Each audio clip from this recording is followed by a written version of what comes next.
Hello, ladies and gents, and welcome to finals week. You did it. Woohoo! So proud of you all. I mean, just incredible amounts of work, amounts of reading, amounts of analysis you've done to make it to this point. Kudos to you. Absolutely. Celebrate that you made it this far because you are almost done. That was the worst happy dance ever. My apologies. All right, so let's talk about your finals here. Postmodernism final. Yay! We learned about modernism and postmodernism. We've covered topics from 1914 to the inauguration of President Biden, which happened just a couple months ago. So that's a pretty long timeline in terms of literature. We packed a lot in. Yay. Hopefully you enjoyed at least some of it. There's just so many incredible writers and incredible pieces of writing that fall into that timeline. Of course, we only scratched the surface of what our amazing American authors had to offer, but I hope that you were able to take at least something away from both of these eras of modernism and postmodernism in American literature. So if we take a look at our postmodernism final, we've got our instructions below. We are going to be writing this final as like a essay response sort of thing. And this is open book and it's untimed. So yay, you've got all the time you need to do this. So you're going to choose 3 out of the 4 below questions. And these are color-coded questions. So it's not the bullet points, obviously. Color-coded questions. Type the answers in a Word document, 12-point font, Times New Roman. Indent the paragraphs. We just want to follow like some standard rules of formatting here. We do want to make sure our paragraphs start with definitive topic sentences, just like we would in an essay. And I will be looking for grammar, so make sure to proofread it. And then make sure you're citing all your quotes. Those are some of the big things I check as I'm going through and making sure we're hitting all the points. Do we have some format? Do we have some topic sentences? Do we have appropriate grammar and proofreading? And then do we have good quote citation? Those are check marks I'm going to be doing in the grade book. So do make sure you're checking those things as well. And then we want to make sure we support our answers with quotes, right? Because we've read a lot. It's good to let the authors share their ideas too. So here are the questions you're going to be asked to look at. In 1 or 2 paragraphs, explain how and why the authors are playing with time using 2 of the following texts. So we've got Lady Lazarus, we've got The Things They Carried, we've got Morrison's piece, Baldwin's piece, and Spiegelman's Mouse. And as we talked about in our PowerPoint lecture on Wednesday, Mouse goes between the present day when Artie is trying to write this comic strip, getting information from his dad, and the past during the Holocaust, where the dad and the mom are going through that horrible time in history. So lots of back and forth there as well. So you could do an example topic sentence. I'm pulling Slaughterhouse-Five as an example because we didn't read that, so I'm not like giving anything away. In Vonnegut's Slaughterhouse-Five uses the technique of playing with time. Then I would say how he played with time. It's circular, there's no beginning, there's no end, we're jumping around. Then Vonnegut plays with time in order to, what does he want to accomplish? Why is he playing with time in this way? And so pick one of these pieces, 2 of these pieces, 2 of the following texts, I can read, 2 of the texts, and talk about them here. You can use 1 paragraph for each text if you want to, or you can split it into 1 paragraph for how and why they're talking about time the way they are. Number 2, read the paragraphs below explaining the other, that idea of someone who is different, who is outside of the community. Then in 2 or 3 paragraphs, explain how specific characters from the text are listed as this other and what the author is trying to say about otherness. We want to use at least 2 of these texts. So Good Country People, we've got the other, somebody who doesn't fit in. We've got Erdrich's Fleur, that crazy story. Someone definitely doesn't fit into that story. They're very other. Ellison's The Invisible Man. You actually already did an assignment talking about his otherness. So that might be a good one to pull in because you've done the work already. Spiegelman's Mouse. The Jews were very much other in Nazi Germany. They were very much on the outside. They were a very persecuted group. Sherman Alexie's At Navajo Monument Valley Tribal School or Pawn Shop, either one of his really demonstrates this idea of otherness that he was feeling as an indigenous person. And here's just a reminder of otherness in case we need to be reminded of what otherness is. So I've got some tips and tricks in here for you.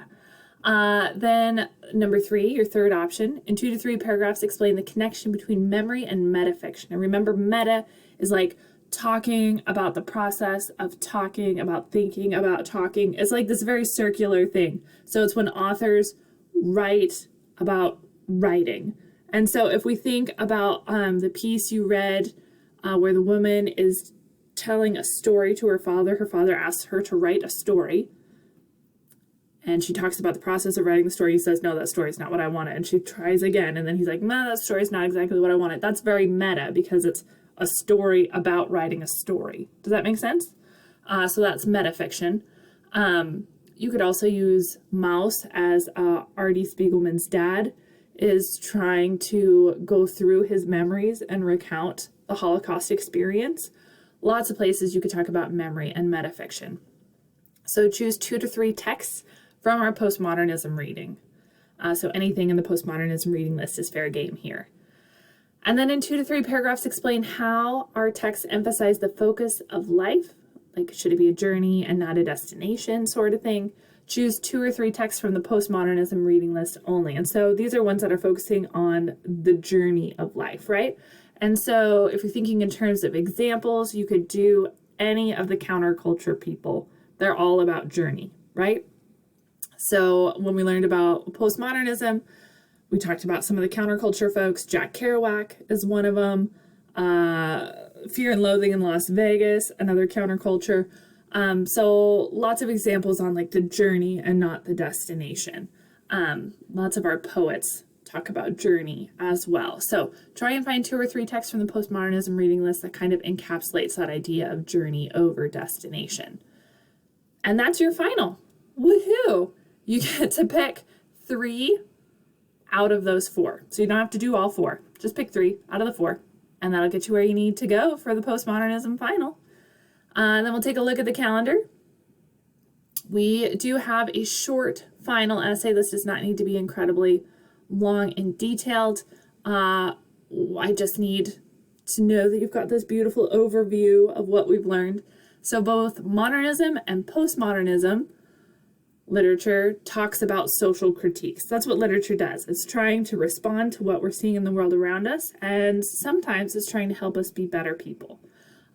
So you're going to choose one topic from the list below, and then you're going to compare and contrast. So show the similarities and show the differences about the message and how it's being conveyed. How are they talking to us about this idea?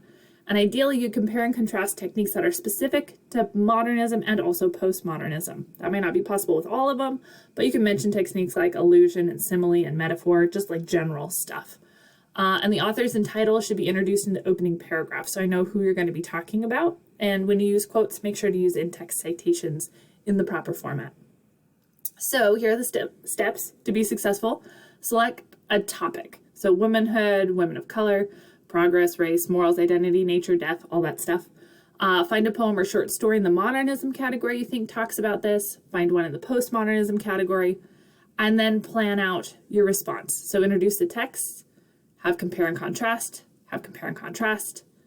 or you could structure it like this. And then you submit your super amazing, incredibly well-written response. And I grade it. You can get 50 points, and the world's a happy, happy place. So, for example, if I was to pick womanhood and what it means to be a woman in this period from 1914 until the present day, I'd use womanhood as my example there. And then I would find a short poem or story in the modernism category. I might pick, let me get my book. We'll just do this real time together, huh? I might pick that wonderful play we got to read at the beginning about the poor lady who murdered her husband, right?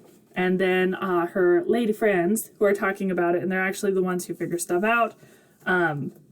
So that would be a good place to start. That's Susan Glaspell's Trifles on page 750. So I would use that play.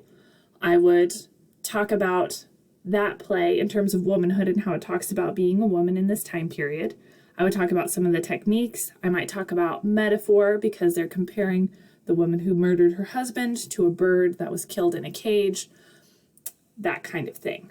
And then I would go into the postmodernism category, and you can look just in your table of contents or in our reading list and find that we have lots of examples of womanhood there as well. You could look at Sylvia Plath's Lady Lazarus. You could look at Flannery O'Connor's Good Country People. You could look at anything by Anne Sexton, anything by Sandra Cisneros or Alice Walker. Lots of really good pictures of womanhood there as well. And we'd go ahead and talk about them in the postmodernism movement and how they encapsulate womanhood as well. We talk about the techniques they use, and that's how you go through the final essay. Bada bada boom, right? We're almost there. And then the very last thing, I promise the very last thing, is a reflection. And this is just a quiz you take that will tell me what you thought about this class. Hopefully it doesn't take too long. It truly is a quick quiz.